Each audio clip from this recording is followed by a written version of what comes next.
Hello, and welcome to Everything Remade, a podcast that I hope is about growth as much as it is about music. I'm Sean Decker, and I'd like you to hear something.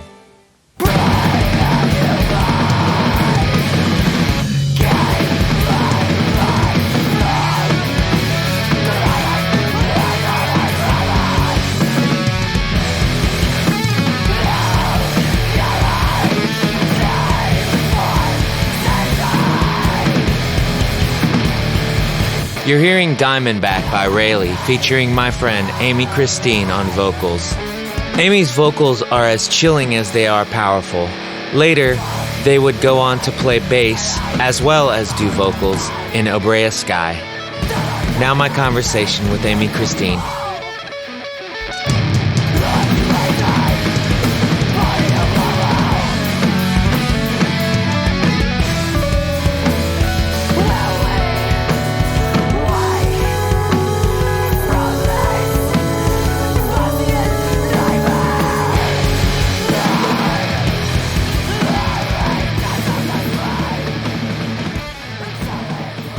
Well, I was born in Edmonton, Alberta, in Canada, and but I was raised in this really small town called Millet, Alberta, which is a bit south of Edmonton. So I spent my time at like this really small town that had about 2,000 people in it for 18 years, and yeah, so tiny small town.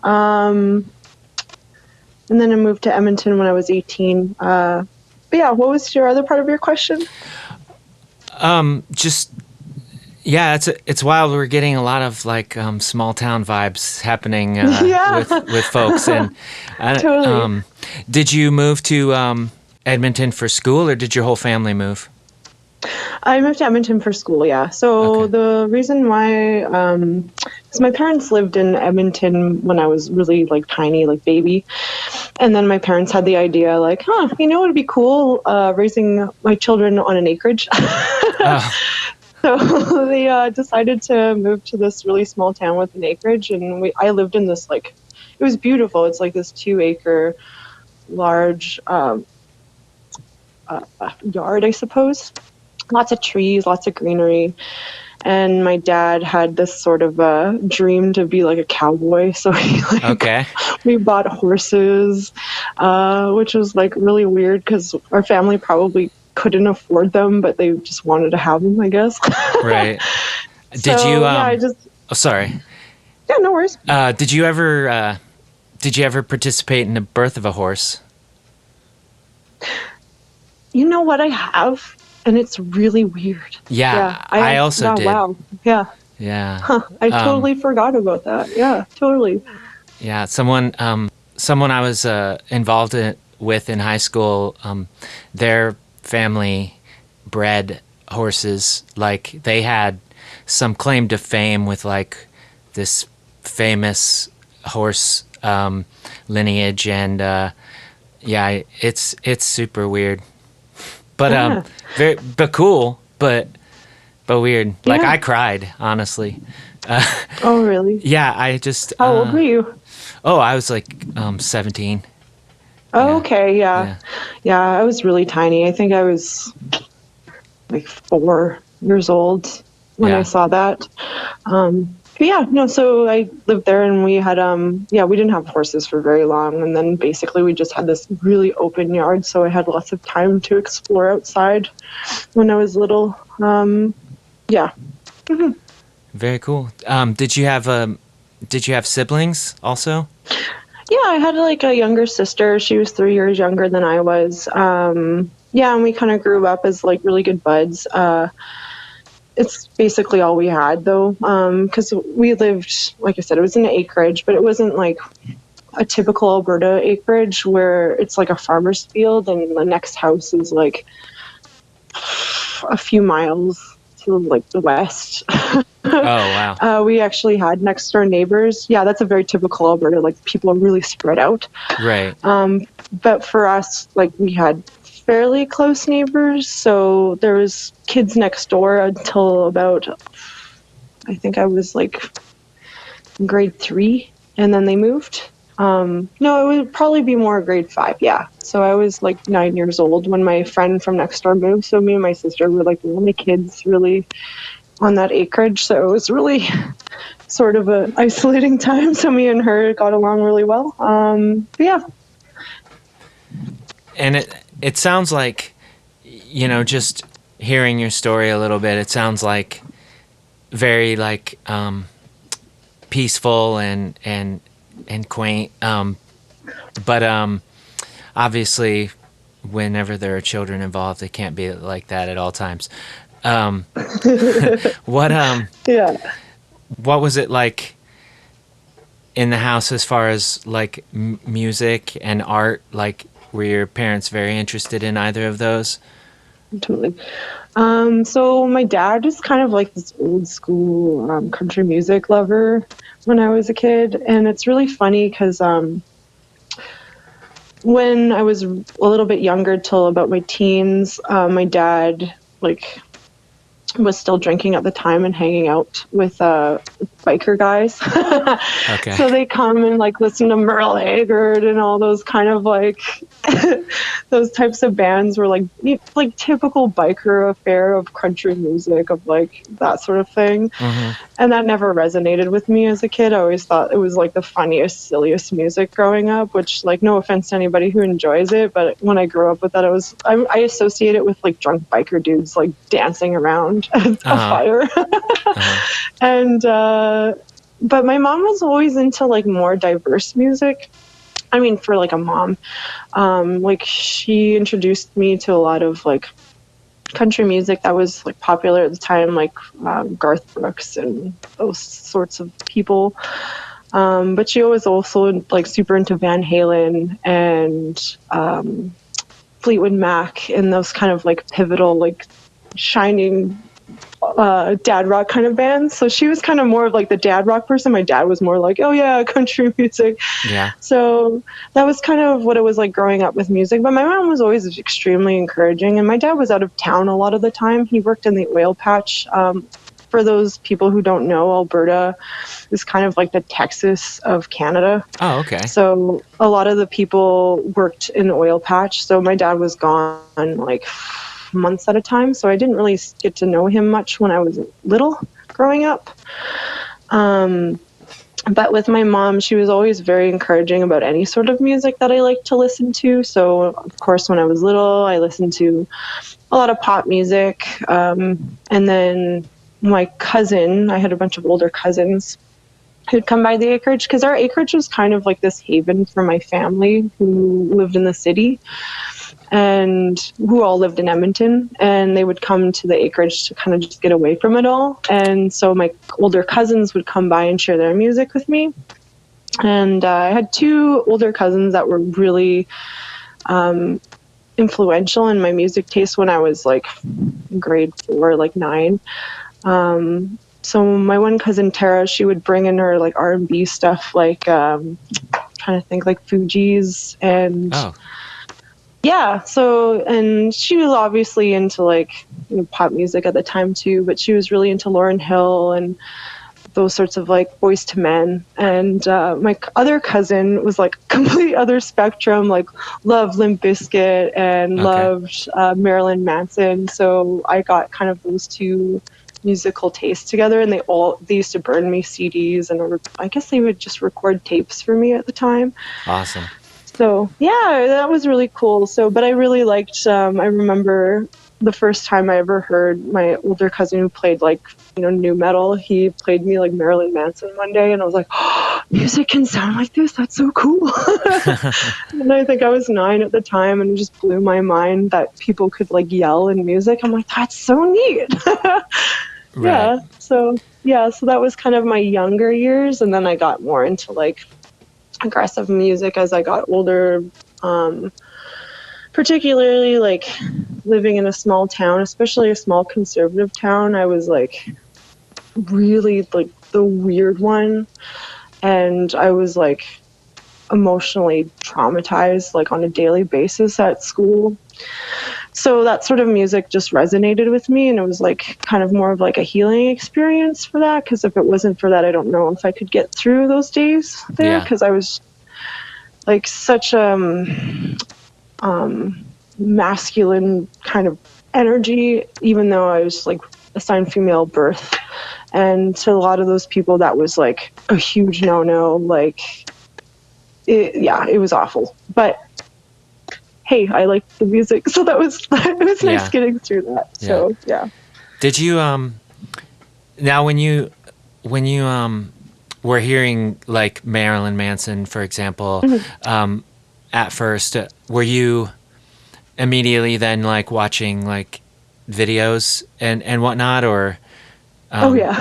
okay. Because I was curious, like, if immediately, just upon hearing, if like the sort of darker tones, like, you know, weren't resonating with like someone who's felt like not just how you just explained, like emotional isolation, you know, due to like bullying. Or whatever, but just like actual like physical isolation due to your geography, you know.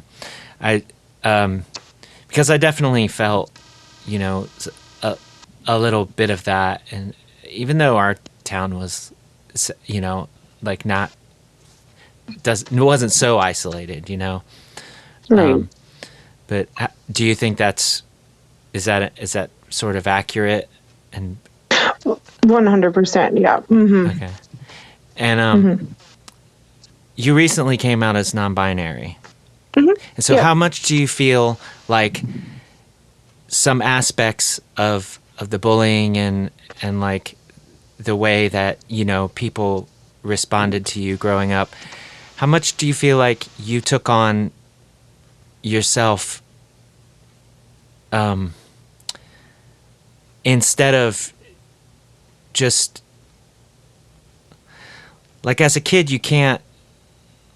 you're only just reacting to the way the world treats you. And so later on, I feel like I've thought, you know, these people were reacting to me in a way that doesn't and never has applied, even though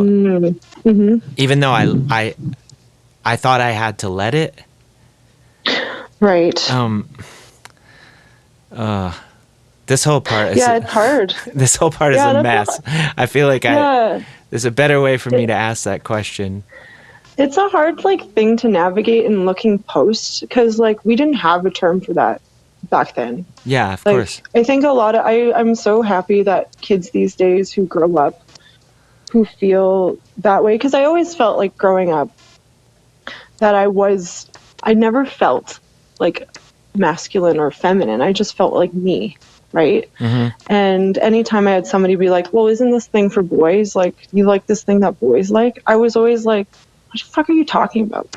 Like, this is just me being me. Like, I don't understand why anything has to be coded as masculine or feminine, right? Yeah. But even just like going through puberty type of things, like just like that was just like such a strange experience. So for me, it was like I didn't have a term for that. So I just kind of did what I did to try to cope.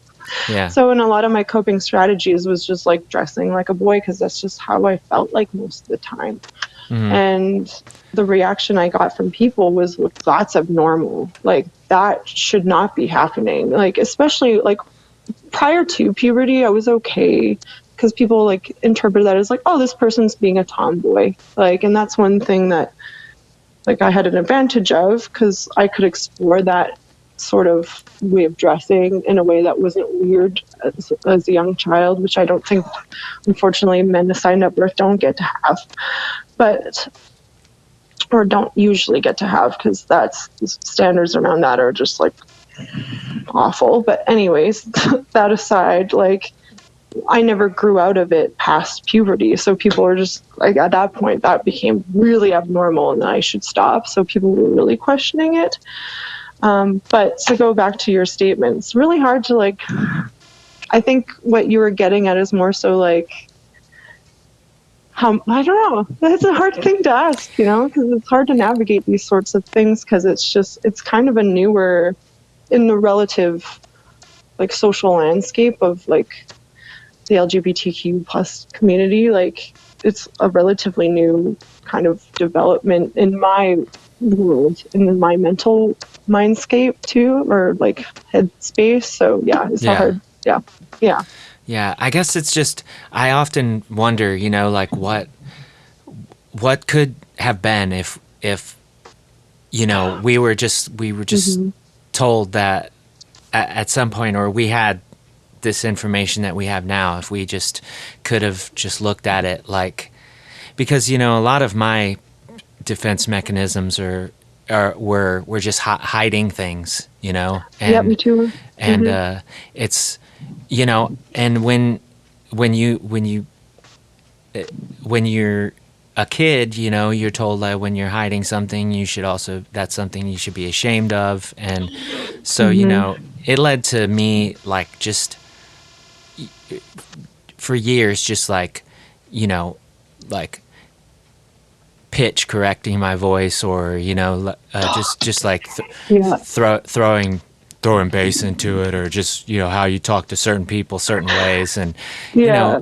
um, it's ridiculous. And I mean, I just wonder, sometimes, like you said, I'm glad that there are younger people now that this conversation is present in their lives, and maybe, it can help to where they Yeah. don't, deal with these same things, thinking about these things 20 years, 30 years later, in whatever case it might be, and, Mm-hmm. wondering what their life might be like if they were, free to express themselves in, Totally. ways that didn't traumatize them, I guess. Yeah. But, Yeah. well, Yeah. sorry if, Or confusing. Like it was mostly confusing to me. Like obviously it's traumatizing in terms of like growing up too. And I had like when I left Millet to like live in Edmonton for university, like I got into a relationship that was like this person wanted me to be gender conforming, and you talked about pitch shifting. I'm like, oh my god, that hits me so like close to home, because I remember that like this I was in like not a great relationship, like an emotionally abusive relationship, where like it was expected that I would talk a little bit more cuter, and if I didn't do that, it was like, like I would really appreciate you didn't have a man voice. And that's exactly what was said to me verbatim. And you're just like, what? This is yeah, just how my voice is. yeah, Like, I'm not trying to make it sound anyway. It's just how it is. Like, that's who I am. And it's like, I came out of it. I'm way healthier in a good headspace now. But like, you look back and you're like, I dealt with some garbage just because I didn't know like what was going on, because I didn't have the language to describe it.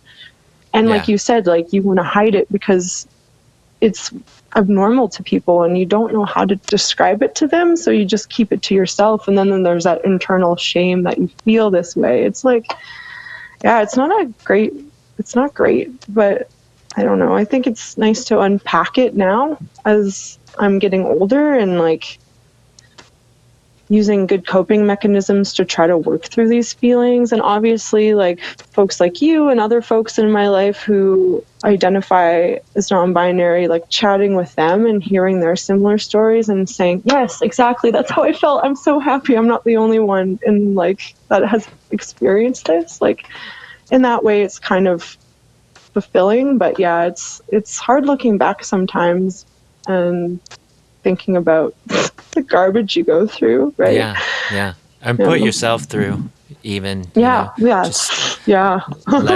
letting like other people dictate, the terms of your presentation, or, Yep. whatnot. Mm-hmm. But yeah, like they say, better late than never. So I guess so we've hit the wall head on, and hopefully we're Hell yeah. gonna move on from that in good standing. Yeah.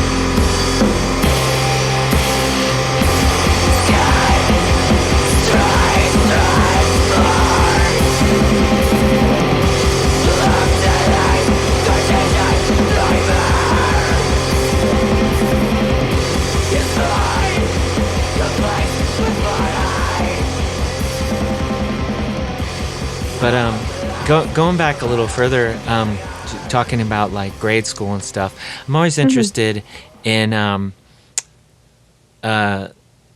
people's experience with music in school. As far as did your school have a music program? You said it was pretty small, so. Yeah, it was small. It did have a music program. Sort of like in elementary school, we always had music class, and I loved music class. Mm-hmm. And I remember there was actually some really great musician teachers that I had growing up that honestly like instilled this love of music into me, and they knew I had like potential to be good at music, which was nice because like I was one of the few kids in my class that actually had rhythm. And they're like, oh my gosh, this person actually knows how to clap on time. This is so nice. And so they used to always get me to like practice on their instruments and stuff. Like one was like Mr. Jevony in grade 2, and he let me like play his guitar for a bit. And even though I had no idea what I was doing, he was just happy that I was like fiddling around with it. And Mr. Thompson grade 4 with a piano, and he let me always practice on his piano, just freestyling, just to see like what sounds made what. But in grade 5, so the way that our school was in my small town of Millet, because I went to high school in a different school or in a different town, but our elementary school was an elementary junior high like combined school. So you went to like grade 1 to 4 in like the elementary tiny school side, and then you went to junior high in grade 5 to the grade 9 side. Okay. And they did have a music program, and they had a really good music instructor that I had in grade 5 and grade 6. And then he moved to Germany, and I was like, no, because he was a really great music instructor. Were you playing an instrument, or? Yeah, in grade 6, we were able to play instruments because he got to that point where like, all right, you guys can do it. So I played percussion actually. Okay. And it was what specifically? Ooh, I played everything. Oh, okay. Because it was a small school, right? So like snare drum. I like playing bass drum. I think it was the funnest part I just found that instrument fun.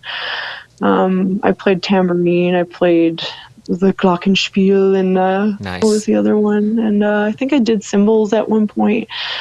But yeah, it was like really cool because he didn't want like anybody playing drums, because like you signed up for what instrument you wanted. He's like, nobody's playing percussion until you like try out for it. So I had to try out for it after a month, and I got chosen. So I was like, yay. That was cool. Yeah. And then I went back to music. He left, and then I did music in grade, was it 7? Yeah. And junior high.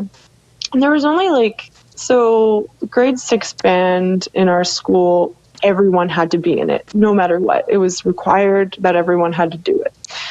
And then in grade 7, you got to choose what you wanted, and I chose music because I was like, of course, I want to play more music. And then I get there, and there's like 6 people in that class. Oh, wow. Like, oh. That dropped off fast. Yeah, and my instructor was a new instructor, and I forgot how to read sheet music. So she was like, okay, well, you can't be in percussion because we can't have 6 people and then a percussionist. And I was like, but I don't know how to read sheet music anymore. That isn't like percussion sheet music. So she gave me the trombone. Okay. Okay. Yeah. And I couldn't do it. So what I was doing was like snooping at the guy beside me and trying to figure out what like slide part he was on. And he got pissed off about that. So I got kicked off, and she's like, well, let's go back to your old instrument, clarinet. And I just didn't want to do it. I wanted to play percussion. I just wanted to do it. Yeah. And then she eventually let me go back on percussion. But yeah, other than that, that was it. I could have stayed with music, but after that experience, I was like, fuck this. I'm not doing this anymore. Yeah. But yeah, other than I didn't really. That's such a huge, like, percussion to trombone. This isn't similar at all. Like, not even. Oh, man. I don't know. No. It wasn't even like, yeah, and I like brass instruments when people are playing it, but they're not, like, to me, I was like, this isn't fun to play. It's just not my style at all. But oh well. It's I've only just barely just played trumpet a little bit. I don't know what I'm doing, but I make some fun noises sometimes, but yeah, I don't know how they're just like, oh yeah, this is close enough. Here you go. But Yeah. that's that. So after you went to university, now what did you go to? What'd you go to university for? My first degree was in kinesiology, which is a fancy word for describing it's the study of human movement. And I went into that because when I was in high school, before I got to high school, clearly all the trash that I went through, like I just basically played video games and ate junk food all day when I was in junior high. So I gained quite a bit of weight. And then when I got into high school, I decided to do jogging. And I felt that like act of getting in shape and like losing weight and feeling good about myself was really empowering. And I wanted to like give that to other people to show them that like, hey, you can be in a really bad headspace, but you can like get out of it. So that was where my headspace was at the time, that I would go into kinesiology to become a trainer, so that I would like, because I noticed a lot of trainers, especially with like, because Biggest Loser was huge at the time on television and a lot of these other weight loss shows. And I'm like, these trainers like don't know how to talk to individuals with obesity well at all. Like they're just assholes. And I want to be that person who like makes them feel okay. Like it's okay if you don't lose weight. It's just about like your fitness journey essentially. Yeah. Kind of like that was kind of my mentality going into that degree program. And I actually was able to do that as a career right after that. So that was really cool. So yeah, that's what I did my first degree in, was that. And then, yeah, I worked in fitness shortly after that for like a few years. I was in fitness in like 7 years after that, mostly targeting people who felt really uncomfortable in the gym and making them feel more comfortable and empowered. Yeah, it sounds like you were seeing a lot of situations where people were focused on the results and not like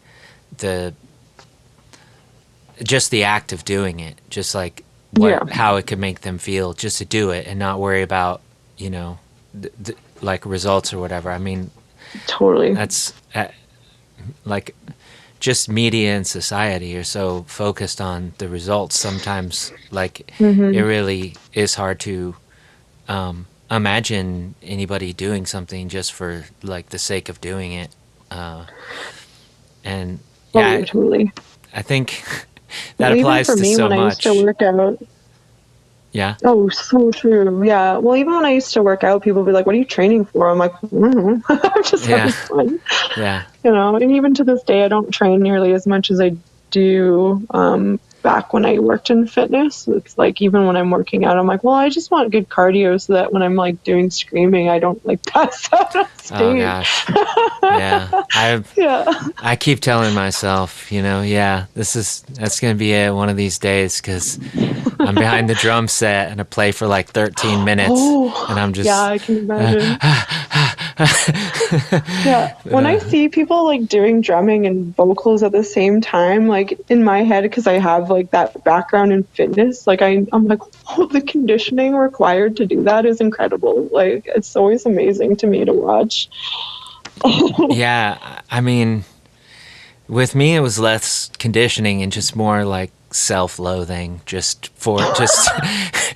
like, you are, listen to me, you are not gonna cop out halfway through this.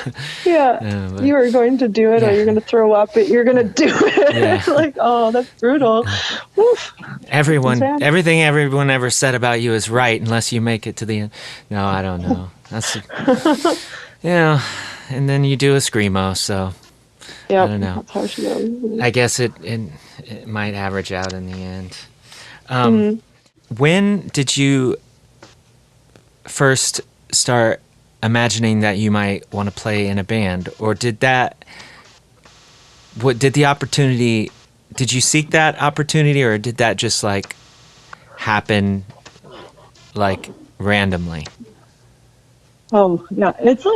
I always wanted to be in a band. I always dreamed about fronting a band, even when I was like really young, like listening to like Linkin Park or like Alexis on Fire and just like in my bedroom, like pretending doing it in my bedroom. So I really wanted to do it.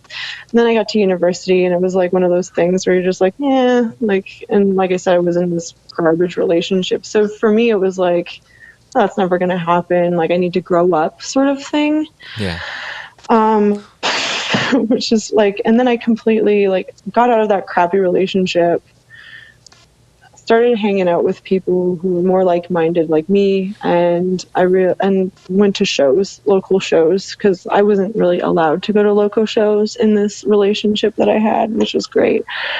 But yeah, I started going to local shows and seeing people my age like still playing and killing it. And I was like, oh, what? People do this? That's so cool. Because like in my mind, I was so detached from that because I was like isolated from this particular person, and like I grew up in this small town where people never played in bands, so I didn't even think that Edmonton had local bands. Really, it was really silly if you think about it. Yeah. But yeah, so I started going to shows, and a year after I started dating Corey, and he was like super involved in the punk scene here in Edmonton, and he was in like Obroa-skai, which is this power violence noise band that he was in at Sick, and then he was also in Rayleigh, and he invited me to come to Obroa-skai Rayleigh like show, and I was like, wow, this band's so sick, like both of them were really cool.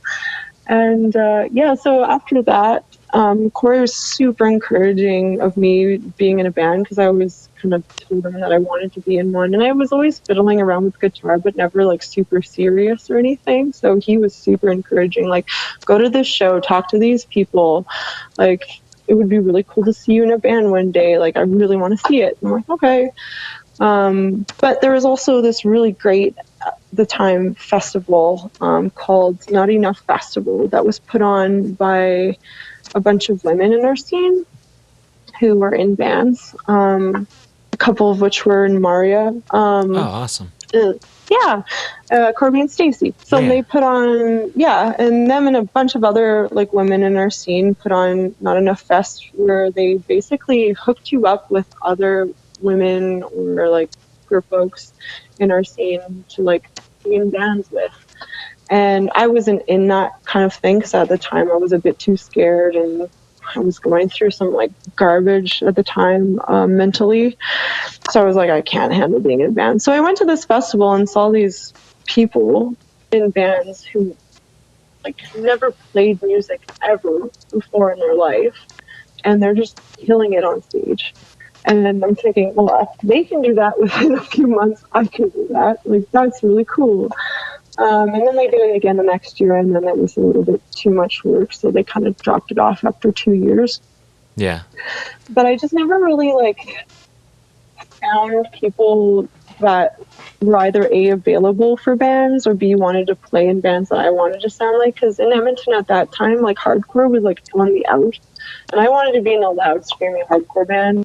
Like, I was either like a screamo band or a loud screaming hardcore band, and nobody wanted to play that style of music at the time. So, and the only people that were kind of doing that at the time was like I Hate Sex, and like Rayleigh was still kind of around, but they were like in this weird flux period where like Corey was out of town a lot, so they didn't really play a lot of shows. And then what's the other band? The name escapes me. There was like a bunch of other ones, but there was not many people to collaborate at the time. So at one point, when Corey was back full time, he just like took me to the jam space and he just sat me down and he's like, "You're gonna practice your screaming. I want to hear what you sound like." And I was like, "Oh, okay." And he's like, "Yeah, because if you really want to do like hardcore, like let's hear it and then we'll figure it out and I'll try to hook you up with people." And I was like, okay. So I did vocals to Woodlawn from Unpure, and he just like looked at me like, "What? You need to be in a band. That was amazing." And I was like, "Oh, cool." So yeah, so I had practiced vocals after that jam that we had with Corey, just for my own benefit, because I was like, well, I'll find a band one day, and then when I do find one, I'll be really good at vocals. So I like go 3 times a week practicing screaming to like Ampere songs, which was really fun.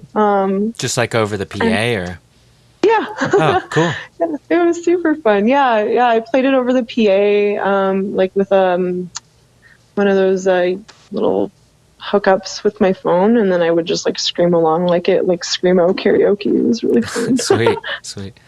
Yeah, and yeah, so that was like, I don't remember when that was. That was 2016, 15, around there. And then at that time, Rayleigh was like asked to play a bunch of shows, and Paul at the time was having some problems with his like voice, and Corey was like having a really hard time with his voice, and they were looking for a vocalist, and they were like, why don't we just get a vocalist, because then we can just practice, like actually focus on playing, because they liked playing noodly stuff and found it hard to do like the type of screaming they wanted to do with like the type of playing they wanted to play. So Corey was like, what about Amy? Yeah. They were practicing a lot. So that's kind of how I got into bands. That's my story. Awesome. So when you were saying before that you didn't realize that that people your age were still, did you think people were like that? The only people that were doing that were younger, or like, because you gave the impression of like feeling, you said you felt like it was time for you to grow up or something like that. So is that what you were thinking? Like I'm past the point where I could do something like that? That's exactly where I was at. Yeah. Okay. And that too, I think like in my mind, like that, like I can't stress enough how that relationship like altered like how I thought about things. And it took me years to like decompress from it and realize like, oh my gosh, people play music for fun. Because in my mind, like that was such a silly pursuit because it didn't like lead to money, you know? Yeah. And it's like really crappy to look back and think that I had that sort of mentality. I'm really sad. But it just makes you realize how manipulative people can be on yourself, right? And how like old trauma of me just like doing avoidant behaviors like led me to that kind of thinking. But yeah, it was like kind of a column A of like, I'm too old, I'm past my prime. And I was like 23 at the time. Yeah. Like, that's ridiculous to think that. And then like, yeah, exactly. Like so silly. But in my mind too, it's like, my mentality was like, if you're not famous by the time you're 23, then you should give up and not do in bands. Because that was kind of like what I was told by lots of people. Like, it's very strange, like how different my mentality was then compared to now. Now I'm like, whatever. Yeah. Like, you're never too old to do anything, really. Like, if you want to try something creative, like, go for it. Yeah. So, yeah. Even if nobody ever hears it but you, I mean, it's fine, you know. Mm-hmm. It's I don't know, it's wild how perceptions can be so different. Like at the same time that, like, you know, my parents or whatever might have had the same ideas about like, oh, you know, you're this old and you're still playing music, but you're not, like, but you still work a regular job or whatever, and how some people might consider that like a failure, and then at the same time, people, you know, like are like, yeah, my kid just like went on tour in Europe, you know, or whatever, and like it, like, am I a success or am I a failure? Like, which, you know, which one is it? But you know, I think it's just incredible that now, you can really just go at it completely by yourself. If that's the way it has to be, you can get a recording software on your computer.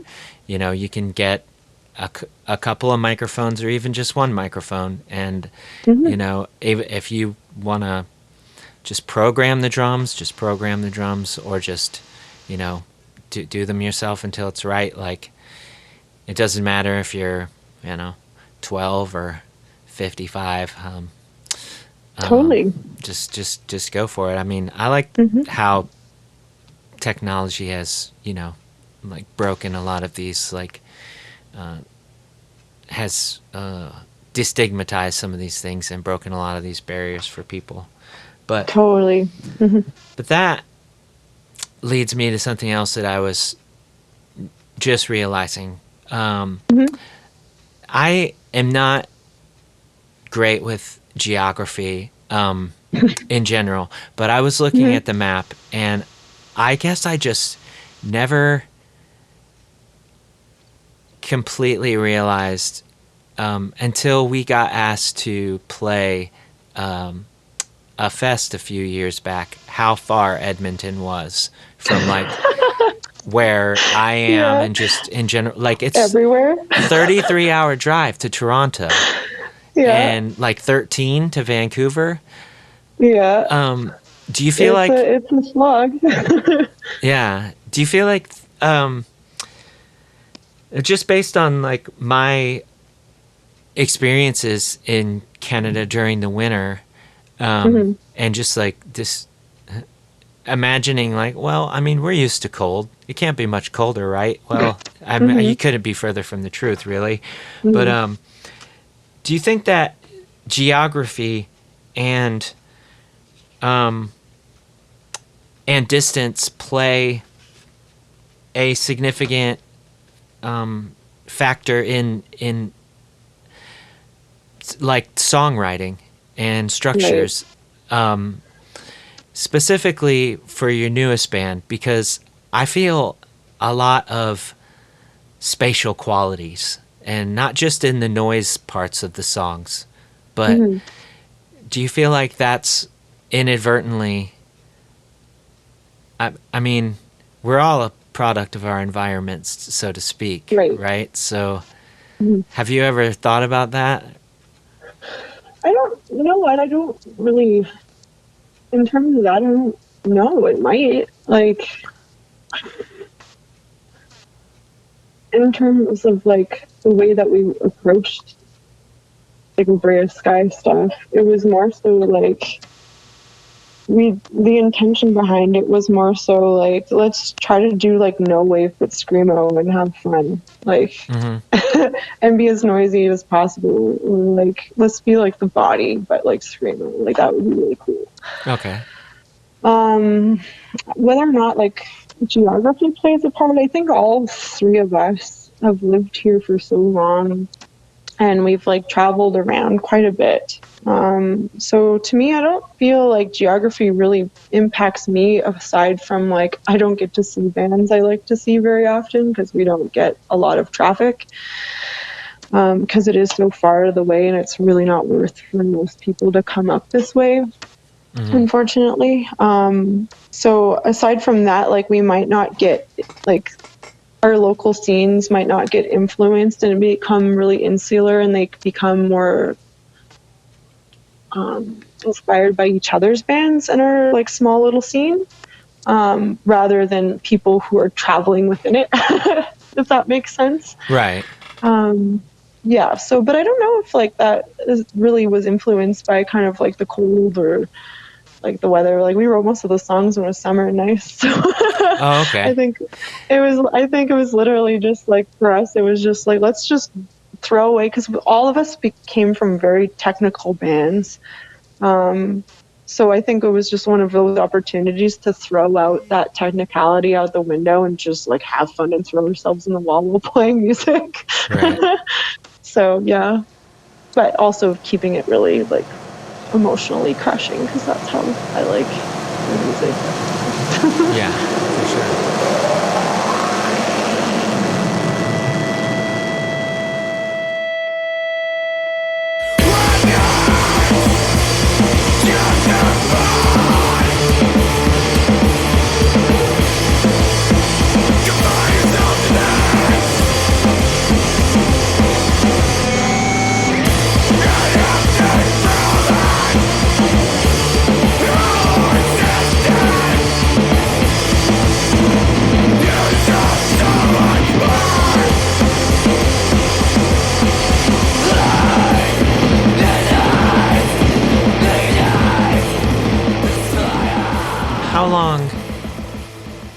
did it take you to start feeling comfortable going from just doing vocals to doing vocals and an instrument? Or will you say you're still working on that? I think it clicked with me finally after ZBR Fest, because we played ZBR Fest this summer, and I was pretty uncomfortable at that show because I still didn't feel like, obviously it's a new territory for me, and I'm new to that instrument too. So it's like juggling two things at the same time in my brain. But we played a house show with like a bunch of really good friends, and like it just clicked where like me and my instrument, like my vocals and my instrument, like became more melded, which was really cool. So yeah, that's kind of, it took a while. So I guess about a year for me, which apparently is fast. I don't know. It really, I mean, it really seemed like it came together for you fairly quickly. I mean, not that, I mean, a year is a while, but to be doing those two things together, I mean, that's really impressive. Yeah, and especially because, you know, there's a level of exertion when you're doing those kinds of vocals that, I mean, it's obvious that it requires this, you know, force behind it, but sometimes when the one thing that people don't necessarily consider is what that does, like, to your hands while you're creating those, you know, that voice with the rest of your body is like, it was almost easier for me to play drums and sing than guitar and sing, because I feel like when I'm getting up the force to do the vocals, my hands want to just, you know, clamp shut and just it's that in itself, just like not ripping the strings right off your instrument or, you know, whatever, when you're mustering that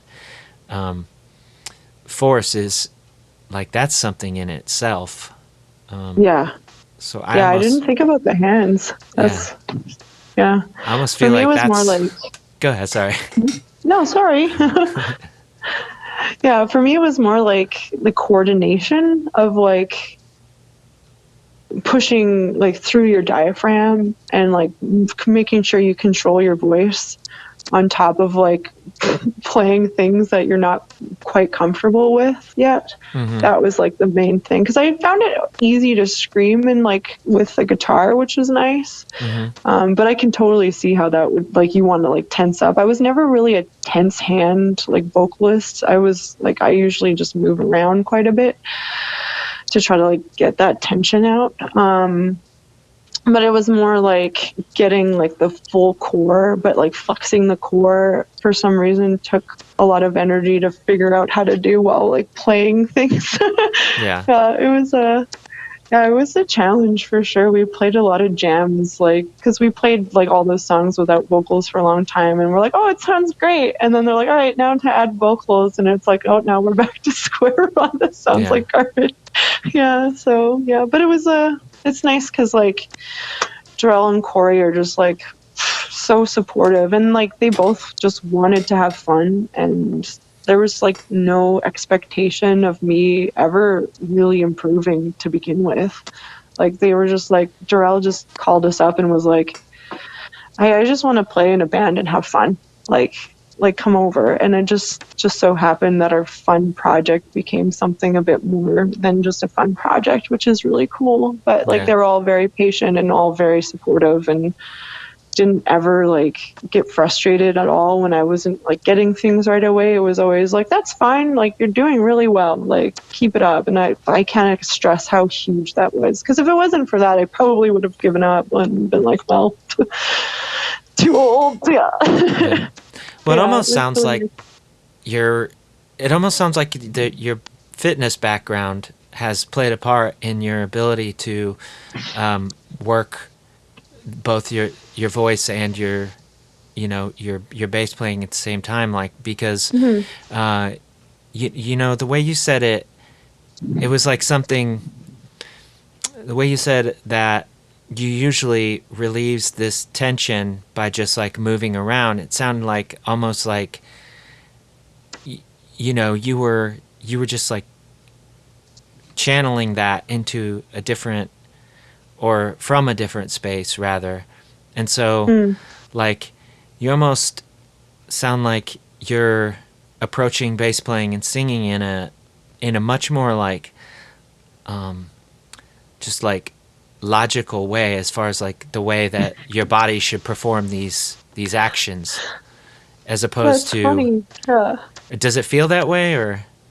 I guess it does. I don't know. It's Okay. just such an automatic thing for me to do because I've worked in that field for so long that I'm like, oh, this is the way you learn skills fast, because I Yeah. have a background in skill acquisition and stuff too. Like I've trained people all my life to learn how to do complex movements, so I just used it on myself. That's really funny that you That's picked up on that. I never even thought of that. That's so funny. well, that's awesome, and that's like, that's very Cool. insightful for, you know, anybody that's having a hard time, just like you know, realizing what the best way for them to approach, you know, something like that might be. Yeah.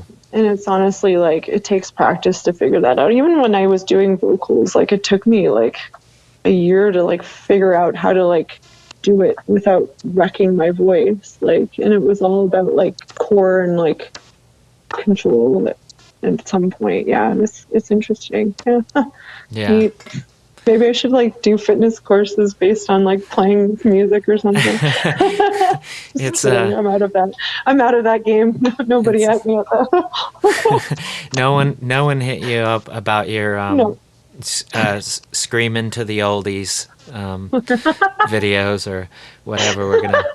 I don't know. Yeah. You know, we really got like a cross market opportunity waiting to happen here, but so you recently got married. I did. Congratulations. Thank you. How has that been for you, and how do you feel like the difference between being married and being not married has, what are the expectations that you felt? Hopefully nothing, you know, too stressful, but It's like honestly our relationship is like the same. Just like it didn't feel like it changed either than like we became more stronger together, which is really nice.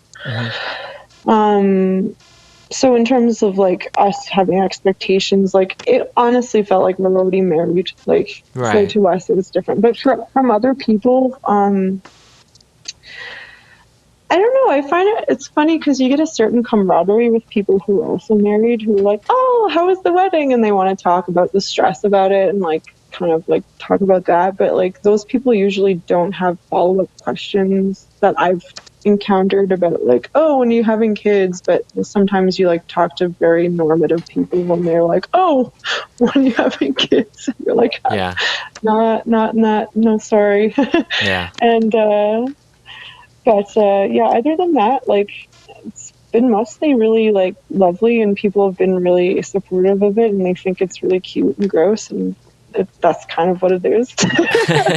I don't know. It's just really cool. It's cool to have like Corey's like a great partner, and I'm very happy to be married to him. So That's awesome. I think it's really weird that people still think that having children is like a baseline expectation.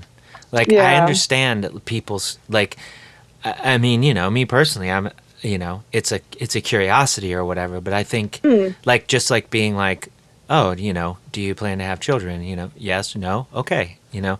Yeah. But it's wild that it's still almost like just like a baseline expectation, And Yeah, it's like a offhand comment too. It's never like a question. It's like, yeah, but don't forget to think about when you have children. And I'm like, and that's a little bit weird and invasive to me. But yeah. like, yeah, it's a bit weird. But whatever. I just kind of laugh it off and be like, yeah, when I have my dog, one day I'll do this. Yeah. Like redirect the question so that they're like, oh, maybe I shouldn't say that. Yeah, it's, I don't know, or it's kind of, yeah, I have thought about it, and that's why it's not happening. Or or or if you, even if you are, you know, the person who was planning, like, I have thought about it, and it's terrifying, you know. Yeah. Oh, yeah. No kidding. Yeah, it's not an easy thing being a parent. Yeah. So No. it's just, I don't know, like I said, it's wild that, I mean, like, most people know. I mean, I do have 3 children, and it's like, you know, I just don't understand how it's still just like an expectation. But Yeah. So you've just finished another program last Yeah, I year? finished. I graduated this year from psych. I did a psych degree. Went back to school because I don't know. I just didn't. The fitness industry wasn't what I wanted, and I didn't really want anything to do with that industry anymore. And like the type of degree that and the way that I did it kind of pigeonholed me into the fitness industry, so I couldn't really do anything outside of it apart from going to grad school and like other things. And then at the time I was like, I want to be a therapist. And then I went to psychology and with the intention of going into clinical psychology later on. And then after my 3rd year, I took a bunch of clinical psych courses, and I realized that I kind of don't want to be a therapist because I'm one of those people who has a really hard time not empathizing like deeply with people. And I know like they always tell you like they train you to like not take it home, but I know that that's not the case. People do take it home, and I would definitely be one of those people who would. And not only that, it's just like I was more interested in kind of more wider societal change anyway, in terms of like improving funding so that people can get easier access to mental health kind of programming. Because right now in Alberta, it's like it's okay, but it's not great. Like counseling is still like very expensive for people to have, so like, and the wait lists for like group programs is really long if you want to get it for free, and even then you have to have like lots of psychiatric issues. So it's like if you're somebody who's experiencing depression, it's like really difficult for you to get help if you're not going to pay out of pocket, or if you have really good health insurance from work or you're willing to pay health insurance for it. So, but yeah, anyway, so that's kind of where I'm at now, that I want to do more of like public health stuff and trying to figure out how to make public health more accessible for people. So that's awesome. Yeah. And does that keep you in Edmonton exactly, or what kind of positions would you be applying for to get started on this path? Yeah, well, I still have to go to grad school for it. So, okay. Yeah, grad school. Okay. But in terms of that, like, there's like public health positions. You can work in government. Though working for our government, we just got unfortunately elected like a conservative provincial government, and I wouldn't want to work with them, but well. So I'm working in the healthcare system actually. So there's a lot of really good work that people are doing within like Alberta Health Services and like other like I guess kind of public health. What's the word I'm looking for? Just the public health sector. There you go. Okay.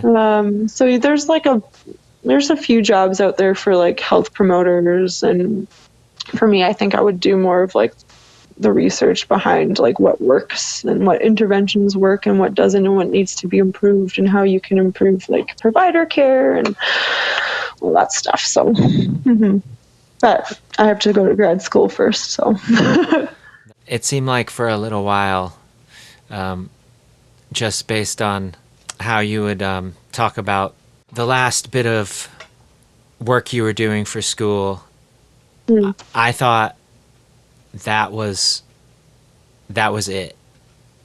And but I don't. I'm trying to ask this in a way because I feel like I'm just being like, oh my God. So how much are you looking forward to going back?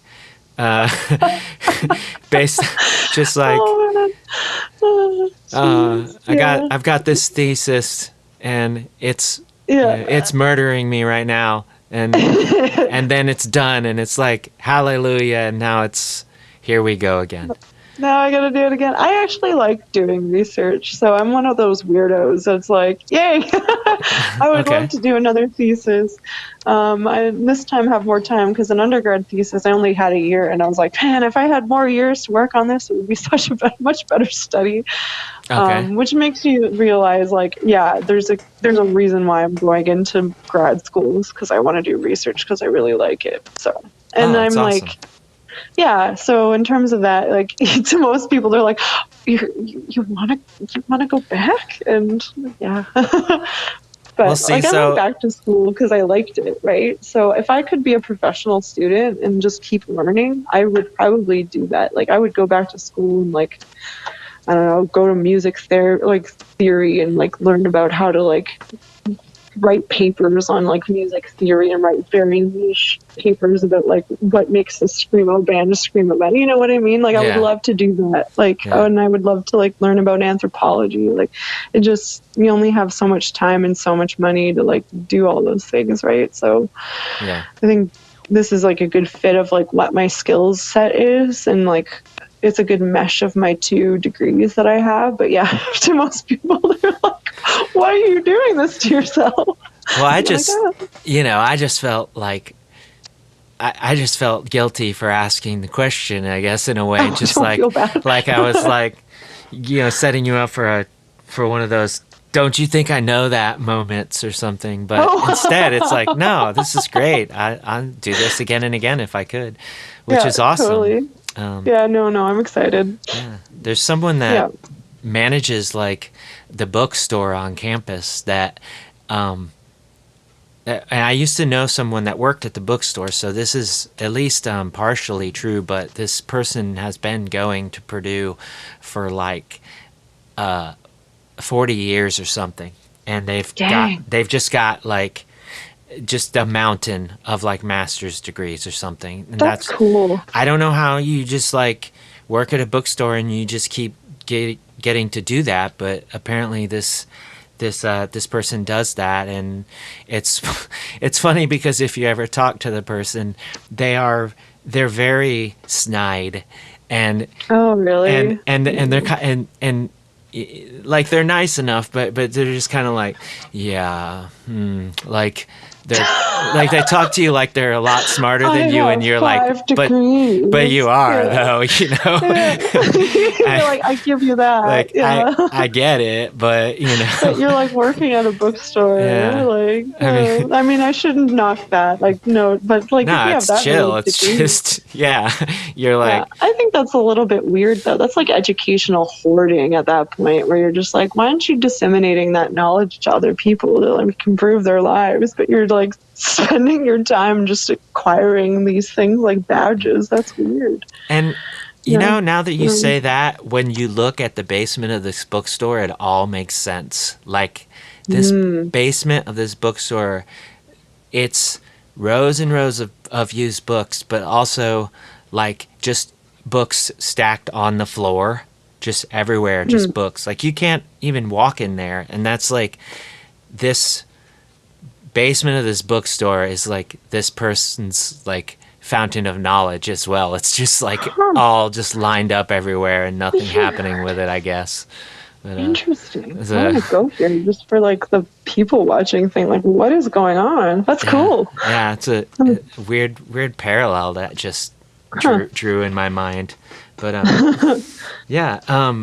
So, what other exciting things are happening in life right now? What are you looking forward to the most out of the next rest of this year or beyond? We had such an exciting summer that it's like, whew, how do you top that? Yeah, like, how do you top New Friends Fest? Yeah, no kidding. Yeah. That was amazing. Yeah, we're actually writing a full length right now for Obroa-skai. Awesome. And we're actually going to be recording a song that we're using for like, I can't say with who, but we're doing like a little split. Oh, you can say it. Super. I can't say it. I wasn't given permission. But it'll be cool. I'll tell you that. But it's like one of my favorite songs that we've written so far in this band, and I really, really enjoy it. So I'm really looking forward to recording that. That will be like 2 weeks from now.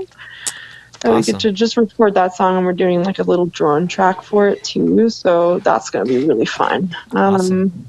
Yeah, and then just writing the full length. We're playing like a couple really cool shows in Alberta. We're playing like a show for Scoped Exposure. It's like the 2-year anniversary, which is really cool. They like filmed like all of the New Friends Fest ones. I don't know if you've seen any of them yet. Yeah, they look cool. Yeah. So Spencer and like the crew, like they invited us out for their like 2-year anniversary show, so we get to play their Edmonton one, which is really fun. And I love those humans; they're wonderful. And then we're playing like a really cool show in Calgary with pretty much the same bands, except for like a couple. But yeah, so that music wise, that's what we're doing, and I'm really excited for that.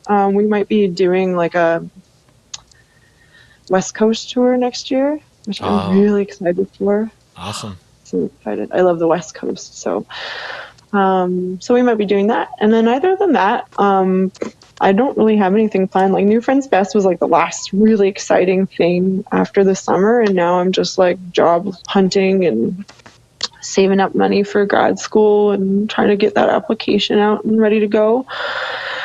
Yeah, other than that, that's it. Awesome. Well, it sounds like you've had a super busy year, and you can, enjoy the rest while you can. And then, nice. yeah, and then get back on it, I guess. Yeah, this last weekend, Corey and I just like gamed because like we've been so busy prepping for everything, and yeah, it's been eventful. So it was nice to just like sit, and it was gloomy, so we were just like, oh, so nice. Yeah, for sure.